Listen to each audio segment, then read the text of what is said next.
Hey guys, welcome to Monday, where half the federal workforce, I believe, is home today, furloughed. I'm not sure what percentage, but we're in another government shutdown, at least a partial government shutdown. The big question on everybody's mind this morning is how long is it going to last? Over and under, Sean, Dan? At least 3 days. Yes, by Friday, we're out of it. I think that's right, but I think we're going to be back in it in mid-February. Oh, listen, so. Maybe a punt. No, we're definitely going to be back in it. Go ahead, Sean. Yeah. Well, I'll give you some reasons we might not be, but We'll save it for the show. Save it for the show. Very good. You guys know we're live, right?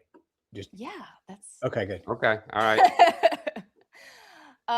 In a lighthearted note, did you guys watch the Grammys last night? I don't know if you saw. Okay, so Trevor Noah took some cracks at the president, saying that he wants Greenland because he couldn't get Epstein's island. President's already out there threatening to sue him this morning, so that's fun. We are not going to talk about now. We know where Trevor Noah is, because I thought that guy went into a hole after the Daily Show. By the way, we should know Bad Bunny won, and no, we shouldn't.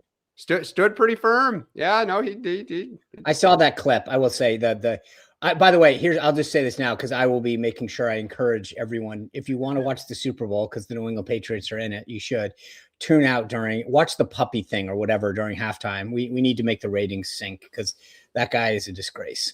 I've never heard of him. He's the most popular person in the world. I had never heard of him before last summer, or I guess it was the summer before that, the summer of 2024, when he came out for. Keep crapping on popular people, Sean. That's great. Okay, moving on. Before we sort of jump in here, guys, do us a favor and send the link, the YouTube link you're watching right now, to 5 people. We were trying to boost those live numbers. Monday morning, you want to know what happened this weekend, what the week's gonna look like. Tell people to watch our show, because we're gonna dig into all of it. We're gonna talk, of course, shutdown politics. We'll also discuss another flip from red to blue in rural Texas, a swing of 30 points, huge victory for Democrats. We'll talk about what that means. We're going to discuss some of the financial numbers that came out over the weekend in terms of we'll talk about what that means. We're going to discuss. Whoa. That was me. Did anybody hear that? Sean's listening. Good job, Sean. I was doing what you told me to do. I was sending it to 5. I was cutting and pasting the link and sending it to 5. You don't understand. We couldn't get Sean Spicer to subscribe to our account, let alone you. So now he's on board. So should you. Go. I had to do what you said, Rachel. I take my orders seriously. Ugh, but hearing my voice, there's just Keep something clean, about hearing your gentlemen. own voice that makes you like cringe. It's like, ugh. Okay, continuing. We'll also discuss the Clintons and whether they'll be held in contempt this week. I would definitely make that bet. And then Media Monday, really, let's just say interesting profile of Gavin Newsom in Vogue that makes him look very good. Well, it makes him look even more. I mean, he's a handsome guy to begin with, but it makes him more handsome. Just wait till you see this picture. Just wait.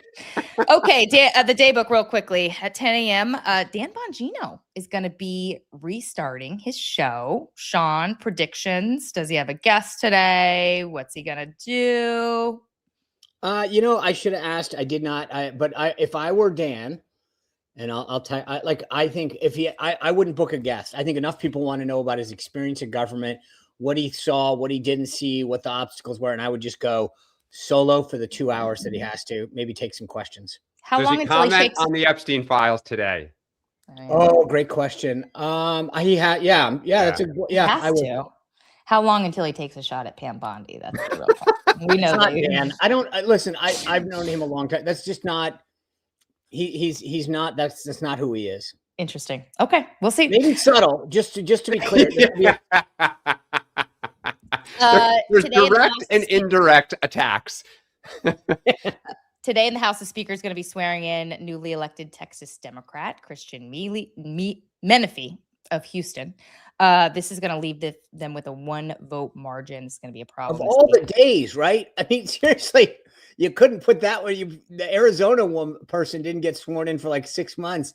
And this one, the day you actually you have a tough vote, you swear them in. I have wondered about that. Does Johnson not want the deal to go through the House? Okay, so that's a side conversation. Since I ran this for 2 years, like new members on the R side, like you need a certificate of election, and the House will waive it if it's obvious, right? So the speaker can say, hey, look, there's no one that's going to contest this since they asked for unanimous consent. No one does it. But like, you have a legitimate claim that you haven't gotten the certificate of election. And so you just say, hey, we're going to wait for 48 hours till we get it. Cause obviously Texas hasn't sent it yet. To me, there's days when I'm like, are you guys trying to hurt yourselves? Well, I also think, though, that they took so much grief for not seating Grijalva, the daughter. And look, they said that we were adjourned. So they kind of washed their hands. But look, you got to be careful. Once you set that precedent, somebody someday will be like, we won't swear you in for a year. Like, you can't do that.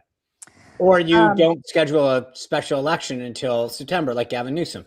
But that's another story. No names.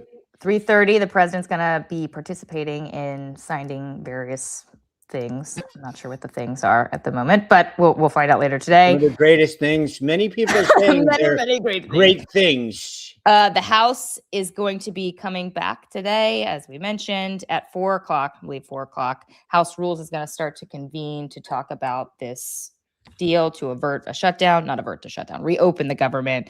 We're going to get our first sort of sense of whether this can move very quickly, because conservatives have sort of veto power in this panel. So if they're going to put up a fight, we would think they'd put up a fight today.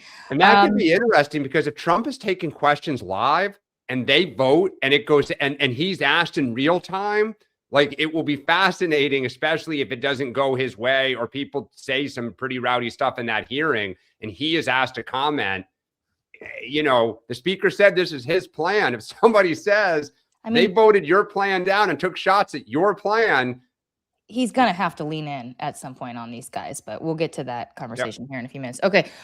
Tonight, little flag, Don Lemon is going to be on Jimmy Kimmel, making the most of his arrest.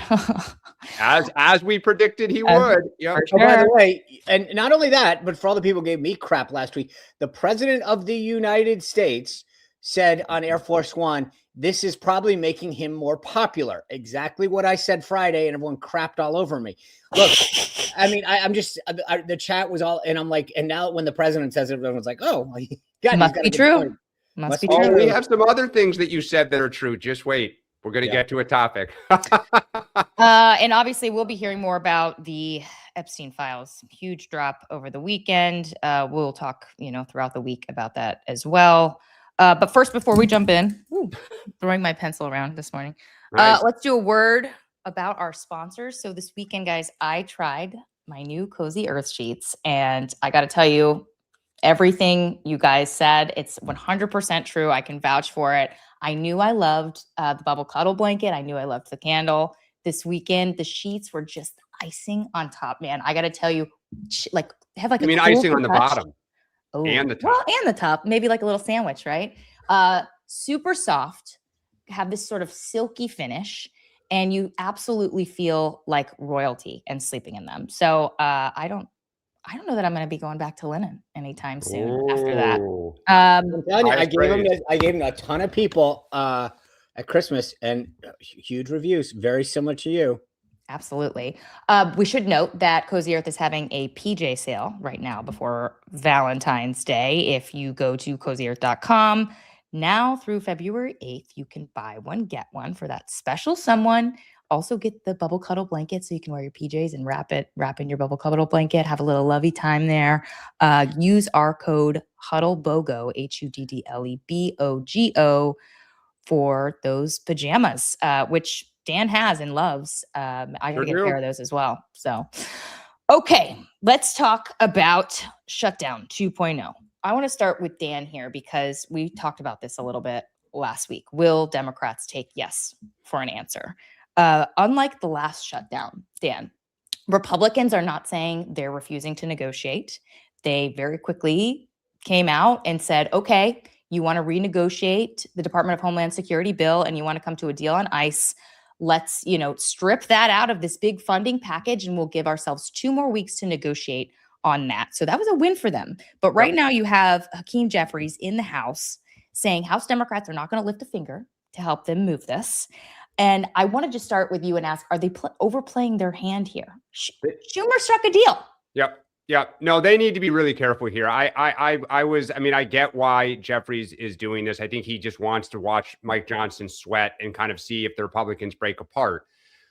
But that is a dangerous game because we've talked about this before. For the first time in 15 years since Trump came down the escalator, the issue of immigration is a jump ball, right? It is not a cudgel being hammered against us.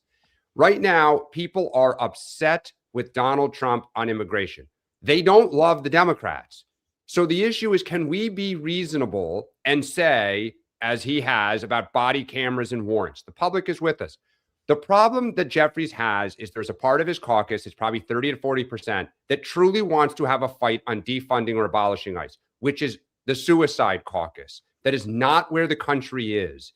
So I think Jeffries, I'm hoping that after Johnson sweats a little, the party comes, and I would note Steny Hoyer, Jim Clyburn told the caucus last night in a call, we should support this. But if it becomes the story as Jeffries and Schumer are fighting and the loudest elements in the Democratic base are winning, we will snatch defeat from the jaws of victory. Yeah, just really fascinating to see the two of them, the Democratic leaders, on totally different pages here. And like you said, not the first time. Happened, a year ago? Yep. During the first sort of shutdown showdown when Schumer provided the votes and Jeffries was out there essentially slamming him without naming him. Really, really awkward dynamics and there. Rachel, let me just add, this is where I'm going to be really curious about someone like AOC. You want to run for national office. I think she knows I wouldn't want to take abolish ICE into Ohio and North Carolina and Georgia. Like, there needs to be some adults in the conference that say to the base, like, guys, come on. Wake up. You can do it in fundraising appeals. Yep. Like, I get that on my side as well. But there's days in which they go, what's the incentive? I raise more money. I get no more attention. Well, I don't need to be pragmatic here. I think they know that, but they're like, so you want me to leave money on the table, get less attention because the greater good so that you can be leader? Yeah, no. Well, no, they can pop off. But they need to provide the cover to leadership and enough of if I'm a moderate Dem, I want this vote. I want to take immigration off the table because it's been, I've been pounded on it for a decade now. You got to recognize that. You want the majority or you want to stay in the minority? Sean, can Republicans pass this by themselves with a 1-vote margin? And if you're Tom Emmer, the Republican whip, what are you doing right now? You're going to get out from underneath your desk. Stop crying. Hail Mary, full of grace. A couple of prayers. Yeah. Listen, they've been in pinches like this before, though, to be fair. The problem is, look, here's the difference. The Senate is trying to jam the House and saying, we're going to do it our way. I believe that Anna Paulina Luna and others are right. Great. You got demands, so do we. SAVE Act, there you go. I mean, Ron Johnson's got a great bill to end shutdowns going forward. Like, why? If I were them, I'd say, sure, they want to change some things. We want to change some things, and they have every right to do that. You're making Tom Emmer's job harder right now by encouraging these conservatives. Yeah, but if I were them, I'd say, why? Like, what? Why do we have to be great? Tell me who objects to the SAVE Act? I mean, the House has already passed it. Most of the Senate Republicans support it. So why not, again, why are we, and force a vote on voter ID? 80% of the country is with us. Flip the script again. But I don't know why, if I were House Republicans, why they should back down and say, oh, okay, let's just suck it and take it up. I say, screw it. If you're going to fight for something, fight over something on principle. And right now, the SAVE Act is something that every Republican should be on board with. It makes sense. It's a winning issue. Fight for it. And this is the problem, too. What if they start bringing up sanctuary cities? Shockingly, the Republicans in the Senate kept it out. If Democrats now have to, are they going to sit there and defend? Forget the blue seats. You have to think about winning the majority back. If this conversation shifts to sanctuary cities, Democrats, some of them are going to run for the hills. So take the deal you have. It is victory as a Democrat. It's not everything, but it's good enough to nullify the issue and maybe be able to play offense by November. Well, I'm just telling you, I think this is one of those ones where the Democrats may have overplayed their hand. They should have taken the Schumer deal and just done it. Well, part of me wonders, and I was going to ask you this, Sean, with the whole SAVE Act, is this a negotiating tactic? We're going to demand more, and then eventually we're going to come off this so that Democrats come off of some of their demands that Republicans can't have. You're right. SAVE Act is an 80-20 issue. Most voters polls show support the notion of allowing or requiring voters to present ID to register for federal elections. But it's like a non-starter for most Democrats. I was looking at this last night and I'm like, oh, I see you. This is a negotiating tactic. But you're saying it's not. Well, it is in the sense that like the normal way this would play out is the House would just eat it and say, okay, the Senate said it, and we got to fund the government. The problem is, I don't think the Democrats saw the potential of the House conference uniting around one thing that they could say we're for this and fighting for it. And what happens is if it's a really popular thing and it makes a ton of sense, which the SAVE Act does, then I think they may realize that this is worth fighting for. The president would get on board with it, I think, because the president loves this issue. So if I were House Republicans, I'd say, screw it. Let's roll the dice. They're the ones who shut the government down. Let's make them own it. Let's fight over something on principle and win. You add that in the House, not going to go 100%. Anywhere in the Senate. This shutdown becomes. Oh, that's why I'm telling you. I just want to be clear. I said at least 3 days. Yeah. So first of all, just to be clear, much longer if you add that. Right. So today's a non-starter. The House goes in at 4. The Rules Committee is going to be a crap show because they're not going to agree on this. Jeffries said, I'm not giving you any votes. So now they have to do it all by themselves with a 1-vote majority. There's going to be at least one person that holds it up. So we're effectively into tomorrow, which is Tuesday. Then they got to go through all the machinations. At best, they're going to change something. It's got to go back to the Senate, who's going to get, I actually think that, there's a reason I said at least Wednesday. I wouldn't be surprised if this thing drags out. Oh boy, going to be a fun week. Okay, let's move on to some other news we saw happen this weekend. So Democrats scoring this major upset in rural Texas, or red Texas, I should say, winning a state Senate seat by 14 points in a district Trump carried by 17 points. And that's despite the Democrat being vastly outspent 10 to by 1. the Republican. 10 to 1. 10 to 1. Outspent 10 to 1. Yep. Frank Luntz, a famous GOP pollster and political strategist, was tweeting that in 2020, the GOP incumbent won re-election to this seat by 20 points, just 2022, a couple years ago, and that this is the first time this seat has been held by a Democrat in 30 plus years. Sean, how much are Republicans freaking out right now? How are they taking this? Look, I've always said that special elections are special. So I texted a bunch of Texas folks, elected officials, et cetera, and said, okay, tell me how much I should be concerned about this. To a T, every one of them said, this is a problem. One person's direct quote was, this is 8.5 on the Richter scale. This is a big deal. And, for those people who go, oh, you're being a baby again, and go read General Mike Flynn. You think he's a wuss? Go read his tweets. He's sounding the alarm, right? This is, if you look at what happened in terms of the turnout, this is a problem. 224 people voted for the Republican in 2022. 50,000 voted this time. Yes, special elections are special. I'm the king of that phrase. But the bottom line is, if you're not a little concerned or a lot concerned that Tarrant County just flipped 17 points, you have a problem. Again, I'm well aware. I spent a lot of time. There was a messy Republican primary. This guy on the Dem side sailed through. They went after each other. There was a lot of bitterness after the primary. I get all that. I'm well aware of the machinations that occurred on our side. But you should be able to get more than 50,000 votes in a state Senate district that you carried by 224 last time. So my only point is the same thing, which is you can either put your head in the sand as a Republican or as a MAGA loyalist and say, that's a one-off. And a lot of times I'm one of those people. This time, if you don't get the message, enjoy Speaker Hakeem Jeffries. Dan's over here smiling.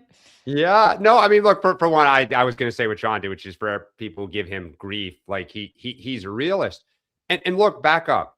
One of the things that's so shocking about last week is, why did Trump flip and run for the hills to cut a deal with Chuck Schumer? Because of this. They are seeing the numbers that Latinos are fleeing the Republican Party over the issue of immigration. This is not what they thought Trump was going to do. Close the border, yes. Bad hombres, fine. Come into our communities and take the gardener and the landscaper and the housekeeper. That's not what they thought. It might be what MAGA thought, but it's not what these new voters to the Republican coalition thought. It's also not what the Bush Republicans in Texas like. And that is a problem because you put those two cohorts together. They're also in Georgia. They're also in Florida. They're also in North Carolina and Arizona. So for Democrats, what you're saying here is last year we talked about movements of 15 points in Iowa, in Ohio, a state seat in Pennsylvania. Now you're going into a ruby red Southern district, and 5 months later, it's moved 30 points. We're going to talk about money. We are going to get outspent, Democrats. The question is just by how much. Republicans cannot outspend us 10-1 everywhere. And even when they outspend us 10-1, they lost by 30 points. This now matters because more people will actually write money to us because they want to hedge, right? People want to be with the winner. 2, candidate recruitment. Now you can go to people, let's say it's an R+5 district. You say, now is your time to run. The winds are so strong at our back. If you've had hesitation, family, whatever, jump now. Conversely, Republicans start saying, you know what, this is not the cycle for me to run. Right. So they have trouble in Georgia getting candidates. So for it all builds on itself.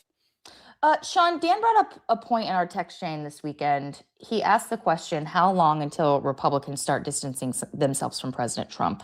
That if his numbers are tanking and voters are unhappy with him, how long until they sort of, try to distinguish themselves? But that's not that easy, right? Because then you repel MAGA voters, you turn off Republicans, you depress the base. Like, do you think we start to see Republicans do that, or is that just also a death sentence? No one. I mean, look, Trump is still the most popular person in the party. Right. He energizes the base. No one's going to run from Donald Trump. But what I would tell you is, whether even if Trump was one of the most popular people in your district, which is you've got to run your own race. You've got to talk. So if you're running for Congress in Northern Virginia, you need to talk about like traffic and like issues that are parochial to your district. You can't just say President Trump endorsed me, which is what I think a lot of people have made the mistake of in the past. So I don't think anyone's going to distance themselves from Trump, but they're going to maybe talk about why they're different or unique or parochial issues that are inherent to their district. That's what they should do regardless. But I think you're going to see a little bit more of that, or they might downplay some issues over others. So they're maybe not going to talk about immigration as much as the economy or something like that. But this gets back to, how to run a race, which is that you've got to make sure that you're out there 365, talking to people where they're at, not, just hoping at the end that an endorsement is going to save you and pull you over the finish line. But the point is, I think too many times there's a phrase back when I was at the NRCC in 2000s that I called political atrophy, where there's too many of these candidates just sort of get lazy, don't work out politically, and think somehow they'll just get saved at the end by a bunch of points or endorsements. And the message that's got to come through to every one of them is you better be running for re-election today. Not, but you know what though, what that was like, depends what your definition of separate is. And I think the problem is for all the MAGA people on here, it's not that people like the most MAGA kind of, let's say 3/4 of the Republican conference is going to separate from Trump. It's that last fourth that Rachel, you said it. And this happened for us in 2010. You're staring at a wave and you say winning campaigns need both the base and swing voters. But you start to calculate, I am hemorrhaging swing voters dramatically. I cannot win. So you start to say, I pray to God the base just finds a way to turn out because the White House is so desperate. They will take the responsibility of juicing my base. But I am going to start to criticize. I am going to start to align with Democrats. I'm going to give press conferences at home. And once that starts, it's really hard to reverse the psychology because the press looks for it. It happened to us in 10. Republicans exploited any Democrat that started trying to separate, right? Can't happen in a vacuum anymore. And that's and then and Trump doesn't like that stuff. He hates it. Sean, there's some speculation that the president might endorse now in the Texas Senate primary because of what happened down there this weekend. You probably think he should, right? But do you think he actually will? So, by the way, today is John Cornyn's birthday. That's amazing. Happy birthday. Yeah, I thought of that. It's also Katie Britt's, but I don't think she needs to worry about this right now. Yeah. So if you had asked me 4 weeks ago, if President Trump was going to endorse in Texas, I'd say absolutely not. Yeah. He's just going to stay out of the race. Ken Paxton has been a loyal and supporter of the president for years now. And the president knows that. And I think he respects that. But you had a lot of people, incumbent Senate leaders, et cetera, saying, hey, I'm just telling you, just for everyone, I'm telling you what they're saying, not what I believe, which is the narrative among the DC folks is Paxton can't win, Cornyn will. If Paxton's the nominee, those are the hits that they are putting on him. We're gonna have to spend all this money that we don't have, that we could be spending in other places on keeping Paxton. We could potentially lose the seat if he's the nominee. And they're really trying to talk up Cornyn. That's what the job of the NRSC, they defend incumbents. That's the job of the Senate leadership. That's what they do. And so they're putting that in Trump's ear. Hey, if you don't get involved, I think after this Tarrant County race, they're going to say, this is exhibit A. If you don't endorse, we might lose this Senate seat and then you're really screwed. I'm just, again, for everyone who's like, I'm explaining to you the tactics of what's happening. I'm not telling you, I don't know that he will. I'm not saying that's the smartest move. I'm just telling you, if I were John Thune, I'd pick up the phone today and say, Mr. President, you know what I've been telling you for weeks. Let's just get this over with.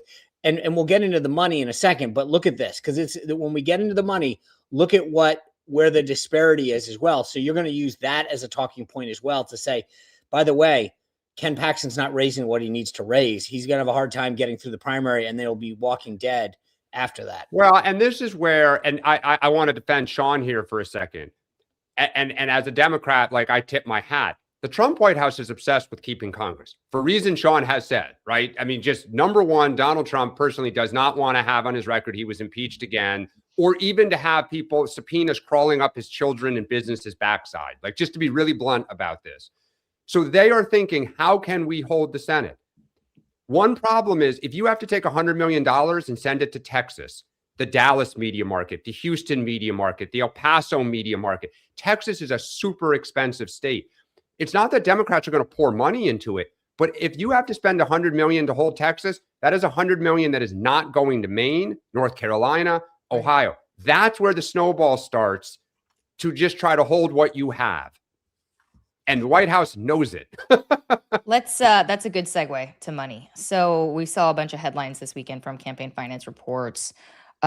Republicans obviously hurting in the polls right now, but the money piece is a little different. It's a little less clear, right? I got a text over the weekend from someone at the NRCC flagging that they outraised Democrats by $2 million in 2025. This is the first time in 10 years that they've done this on an off cycle. Yep. Typically, the D-Trip outraises the NRCC. The RNC has a ton more money than the DNC. They ended 2025 with $95 million in the bank. DNC, by contrast, only $14 million and $17 million in debt, thanks to Kamala. And then you look at some of the outside groups, Senate Leadership Fund, which helps Senate Republicans, Congressional Leadership Funds, which helps House Republicans, also outraising Democrats. But then on the other piece of this, you have to look at the candidates themselves and what they're bringing in. And let's bring up that element. We have a little bit of a photo here where, yeah, here we go. So Senate Democratic candidates way outraising their Republican counterparts here, where this money goes further, right? Sean or Dan, like, who has the money advantage here? Like, would you say? Well, I mean, the Republicans. I mean, so just so people know that there's three buckets that you raise money for directly for your campaign. You can do whatever you want. Basically, you can say basically anything. You know, vote for me, vote against the other person. Then there are these what they call federal committees. That the DSCC. You've heard Sean reference the NRSC. Both sides have it. They can raise much bigger amounts of money. They can coordinate more with the campaigns. And that the actual campaigns. And then there's a third bucket, which is kind of what you would call soft money, unlimited money, you know, kind of corporate, unlimited amounts from wealthy individuals and corporations. They can not ask you to vote for somebody. They are kind of limited a little bit in what they can say. They still, to use the Lee Atwater, can tear the bark off a tree, meaning they can try to destroy their opponent. We Democrats are getting pummeled on the outside, right. You know, 6, 7, 10 to 1. at the committee level, God bless Nancy Pelosi. The fact that she outraised her Republicans in the minority or the majority for 20 years is unbelievable. But we're kind of at par. And then the candidates are doing well. But that soft outside money and the RNC versus the DNC is real. It will cost us some seats. The question is just, is it enough? And when you get outspent 10-1 and still lose in Texas, I would say today, probably not enough. But we are going to get outspent. Sean, how do they take that financial advantage and turn it into actual votes? So let me just give you guys a sense, because I know that was really small on the screen. And if you're listening on the podcast, which you should go to Apple and Spotify and subscribe right now. In Georgia, John Ossoff, 9.9 million. And then the Republicans, Buddy Carter, 1.7, Derek Dooley, 1.1, Mike Collins, 825. North Carolina, Roy Cooper, 7 million, Mike Whatley, 3.8 million. In Maine, Graham Plattner, 4.6 million. The governor, Janet Mills, 2.7, Susan Collins, 2.2. Ohio, check this out. Sherrod Brown, 7.3 million. John Husted, the incumbent senator, former lieutenant governor, granted he was appointed, 1.5 million. Michigan, Haley Stevens, 2.1 to Mike Rogers, 1.9. Texas, this is what I was mentioning before. John Cornyn, 7 million. James Tallarico, the Dem, 6.9. Jasmine Crockett, who just jumped in, who probably transferred a ton from her House campaign, but 6.5. Ken Paxton, 1.1.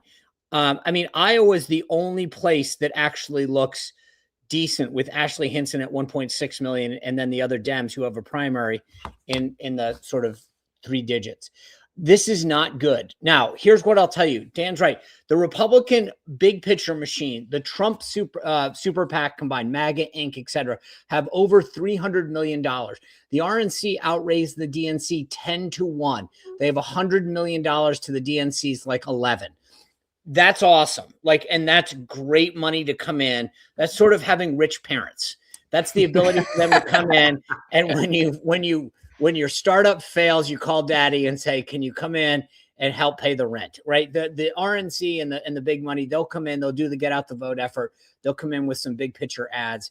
But where I'd be concerned if I were Richard Hudson, the chair of the NRCC, or Tim Scott, the chair of the NRSC, is this.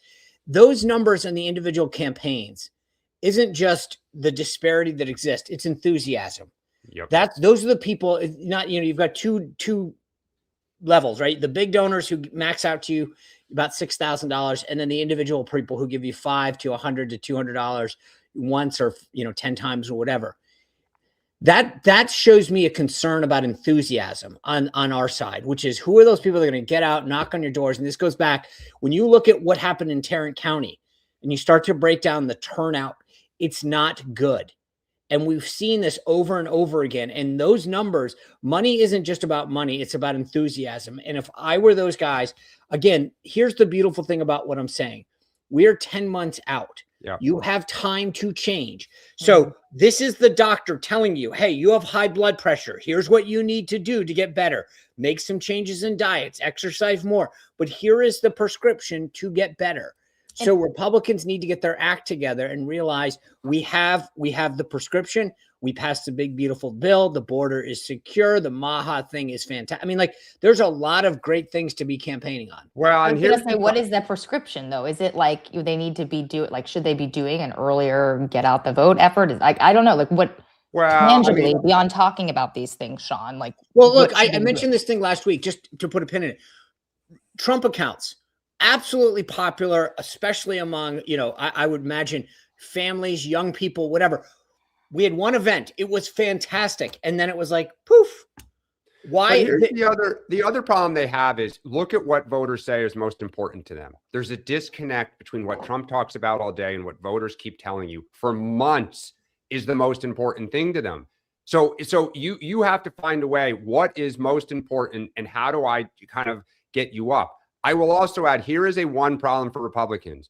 That outside money advantage is primarily due to super wealthy individuals and corporations. The problem now, because Trump is so transactional, is now Democrats are saying, okay, I'm going to just use as a for instance, Amazon, right? You've given $20 million. If we get the majority in the House and the Senate, what have you done for us? So that's where I've been on the corporate side, you say, you know what, guys, we gave them 20. We have to give more to Trump, but we're going to write 15 or 10 to the Democrats as a hedge. They'll backdoor it so it's not obvious. Now our coffers start getting full because everyone is saying they may not just win the House, they may win the Senate. And that if they have both, we have to be hedged. It's a problem. Let's move on to the Clintons. So the House is going to be voting a Wednesday to hold Bill and Hillary Clinton in contempt of Congress for defying a congressional subpoena over the Epstein probe. Just a reminder that 9 House Democrats voted in committee to hold Bill Clinton in contempt of Congress. 3 voted against, voted for holding Hillary Clinton in contempt of Congress as well.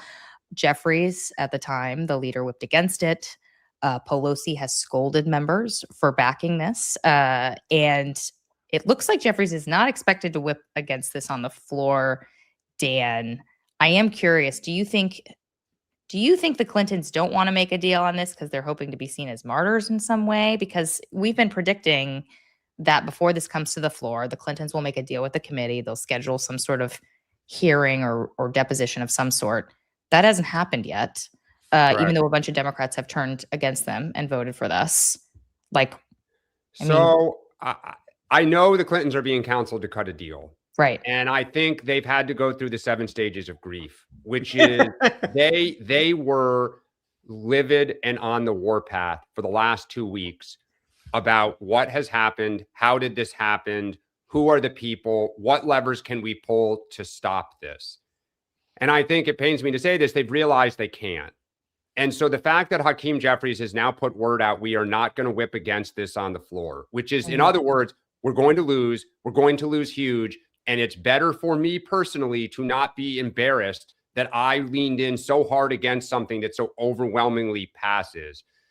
So I think the question is, what kind of a deal can the Clintons cut? I think they're trying to think that through. I would be surprised if this goes through, because if it does, they're going to lose, and they're going to lose huge.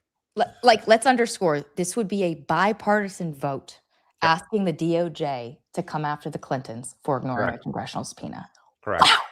Whoa. But you know, the funny thing is, this is one of those votes that if you're a Democrat and you're like a Jamie Raskin, who is on record on the floor of the U.S. House saying very clearly, no one should ever defy a congressional subpoena. Like suddenly having to eat those words. And if you're in, okay, actually, I just want to show you guys this because it was last minute, so I will admit that. Let's see if we can play it. I mean, I will vote yes on contempt against them and anybody else as long as Pam Bondi is part of it. So you vote no on the Clintons? I will definitely vote no on any partisan measure. When you are subpoenaed to testify in court or in Congress, you show up, period. So we must enforce the rule of law here, my colleagues. We must do it. If you act deliberately with sneering, cavalier contempt for the American people and their representatives, we will hold you in contempt. Yeah, I someone should introduce 2021 Jamie Raskin to 2026 Jamie Raskin. But I mean, you're that's so here's the question. I get both sides do this, but if the reality is that if you're a Democrat and you vote no, going forward, that will be the new standard, right? So this is, and it's politics. I get it, but that's going to get played over and over again. How many Democrats a few years back said no one is above the law? You cannot defy a congressional subpoena.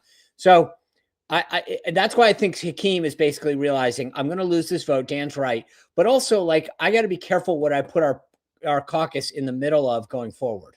Well, and don't underestimate how many people in our base want to do this to Donald Trump when he leaves office.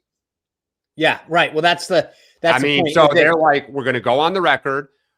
We don't care about the Clintons anymore. Again, all my Clinton family out there, I know you, I have heard from you. I know you disagree, but the reality is that all these young members don't care about them anymore. They don't fear them, but they want to go after Donald and Melania Trump on January 21st on stuff like this. And so they're going to go on the record to say ex-presidents are average citizens like everybody else. Can I just say one more thing about Jamie Raskin? I mean, I've covered him very closely over the years, covered the 2 impeachments of President Trump during the first term. And I will tell you that Raskin was sort of at the tip of the spear pushing for impeachment not because of the whole thing with Ukraine and like, like this notion that the president was trying to get a foreign country to interfere in an election. It was because of his ignoring of congressional subpoenas. That was why Raskin initially got on board with the idea of impeaching the president, and he became a huge whip for the caucus, going around and saying, look, this guy has ignored 20 congressional subpoenas. He has to be impeached. So just a little note about Raskin there. That was 2019, Rachel, come on. Oh, I know. Okay, let's talk about the Media Monday. So there's a Gavin Newsom puff piece in Vogue. And the lead of the story is this. Let's get this out of the way. He's embarrassingly handsome. His hair seasoned with silver, at ease with his own eminence as he delivers his final State of the State address. Look at that picture. It's like blue steel, right? I wish we could have a live poll on the show of like, on a scale of 1 to 10, how handsome is Gavin Newsom? You know what though? Can I just say this? Because I only have one day to use all my Groundhog Day jokes. Yep. This is so Beto O'Rourke.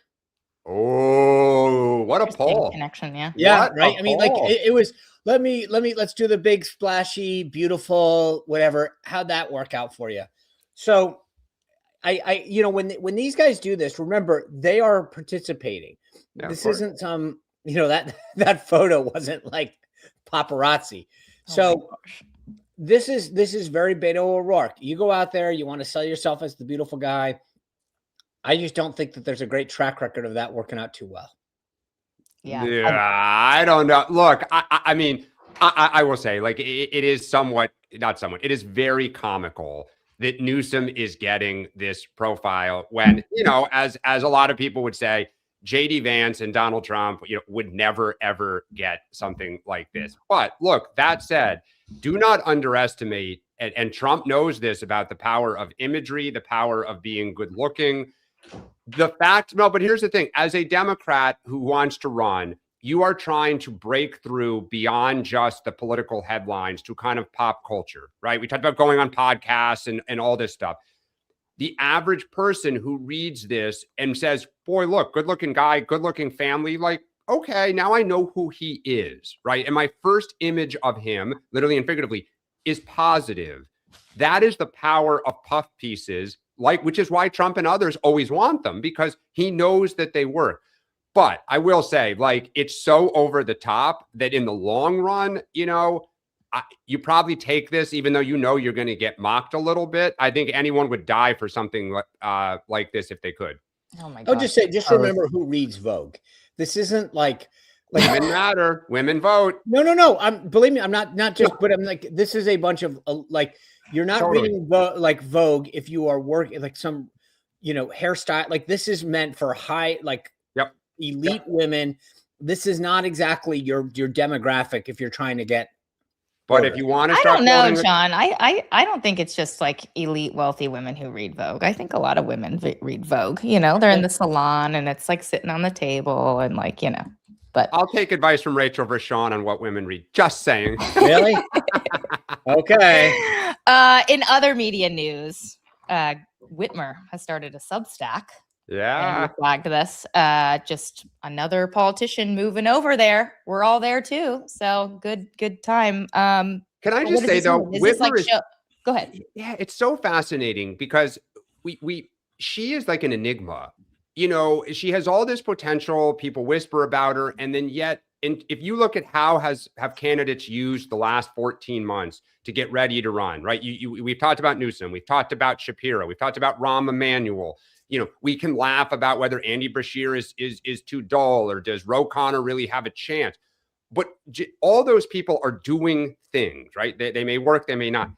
Whitmer has kind of, what's the one thing from the 2025 that we've talked about probably, Sean? She worked with Trump a couple times, right? The awkward photo in the Oval Office, the time she was on the stage with him in Michigan.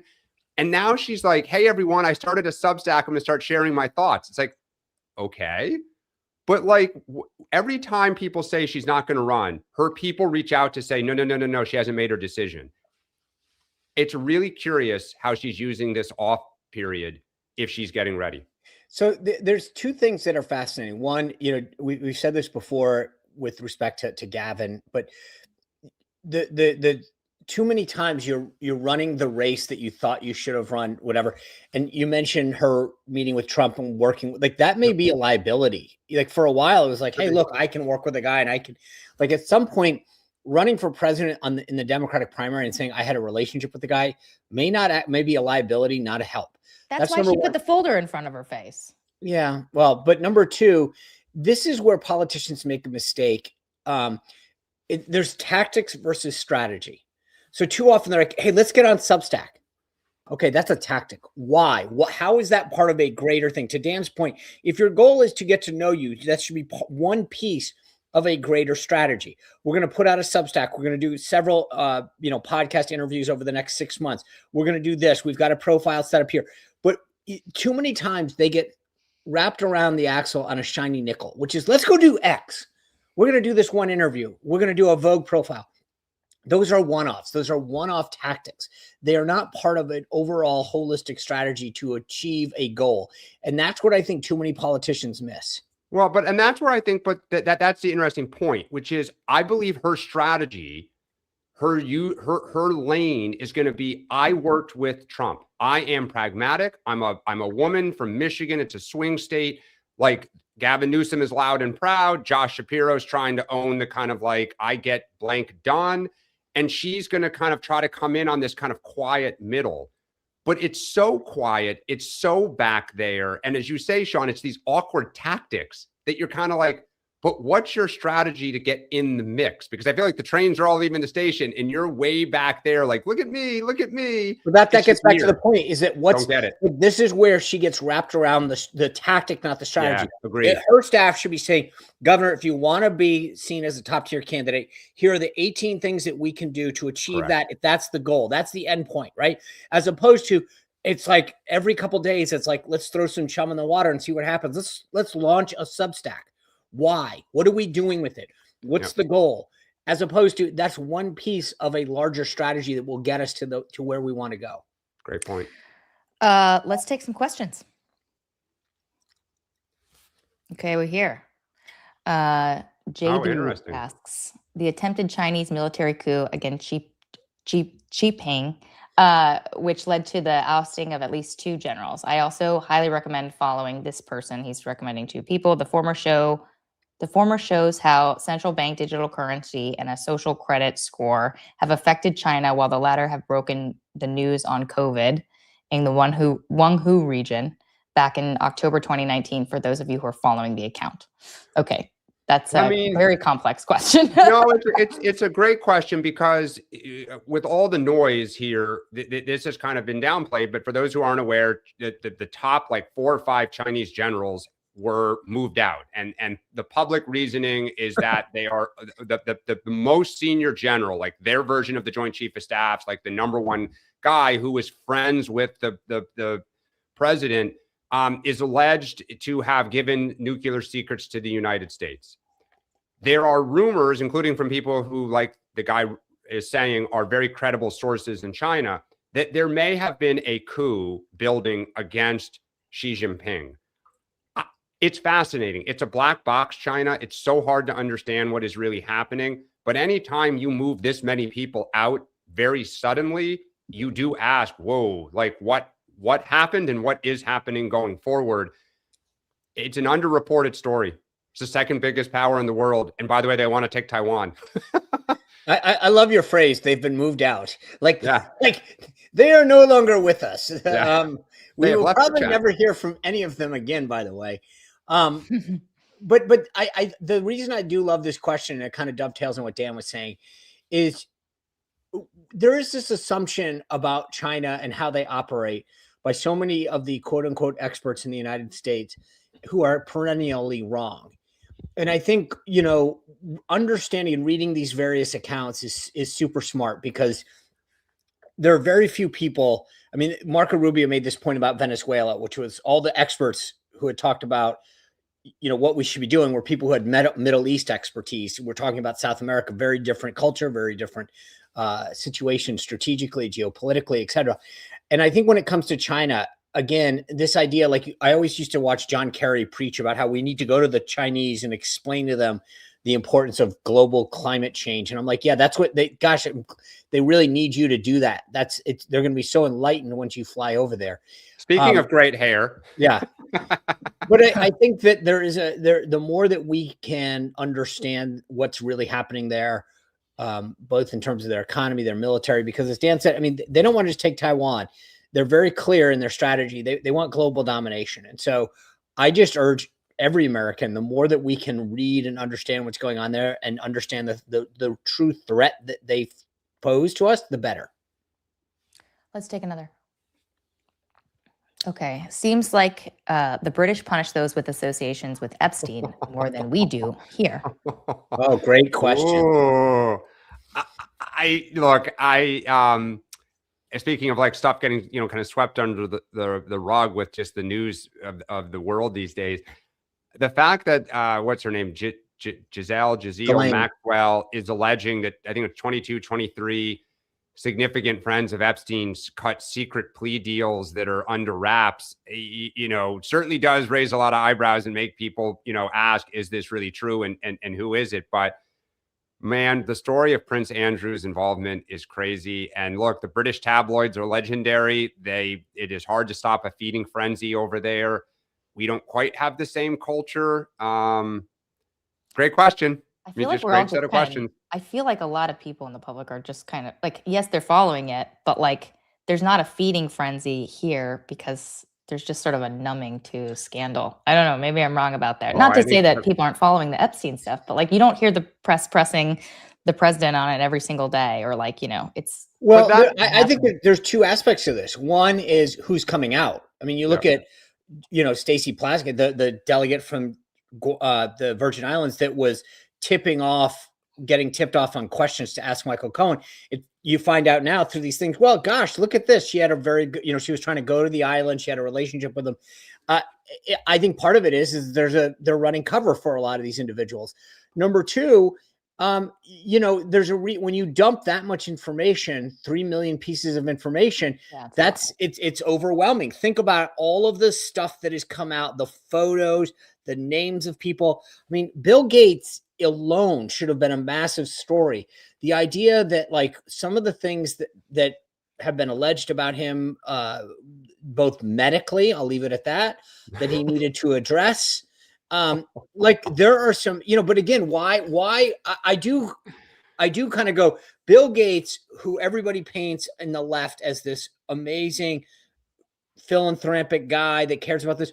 Where's the scrutiny of Bill Gates? What if this was a guy on the right? This would have led the Today Show, and yet we give him a pass because he's one of their own. Well, I don't think he got it. I mean, it for those who haven't read, go Google it. The stories are amazing. I also you have to put this on the table. This has been a masterclass by the Trump administration in kind of how and when to dump bad news. And it is not an accident that the 3 million came out on the Friday after what was a pretty traumatic political week and with the budget deal. Like they put the other part out in December. Like there seems to be a plan to attempt to try to have the tree fall and to minimize how many people are hearing it.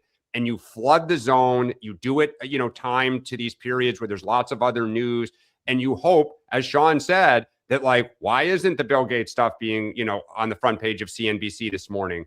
So it is a masterclass in how to try to land the plane. Yeah. I still don't, I mean, like the funny part about it is from at least one report, there's over 5,000 documents or pieces of material that mention Trump, and yet still nothing salacious. That's like, I mean, no, well, but there's a lot salacious. There's allegations like with zero, It's 35,000 references, I believe. There is a whole lot of stuff blacked out. My point, Dan, is for all of the, oh my God, like Trump's gonna like that they're gonna cover up. So far, there's not been. I don't know about that. There's some of the stuff in there that he is alleged to have done or raises your eyebrows in a normal environment. We would be talking about it. Also not leading the headlines right now because they are unsubstantiated Correct. allegations at this point. So, okay, let's take another one. We're going to talk about Epstein all week, I'm sure. Do we have to? Do we have to? Why hasn't Johnson Thune done anything on voter ID for federal elections?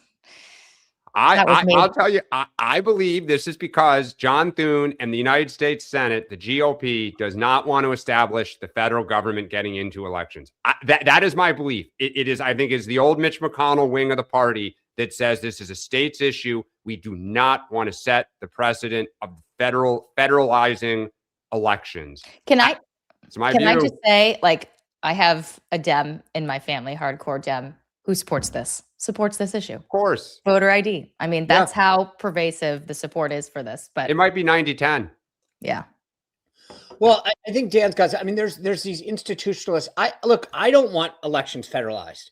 But as I've said before, there's a difference like between state, local, and federal elections. And I think having a proof of citizenship is not a stretch to say somehow, again, think about this, just to be clear. Okay. Today, I believe, I know the government's partially shut down because of the Democrats, but real ID, if you go to the airport today and you do not have a real ID, you will be fined $45 to get on the plane because they will have to pull you aside and go throw the stuff. Okay. Where's the Democrats objecting to that? Yeah, no, I agree. Or to go into a government building, which a lot of people still have to do to get benefits or whatever, or to change your social security, whatever. You have to have a real ID.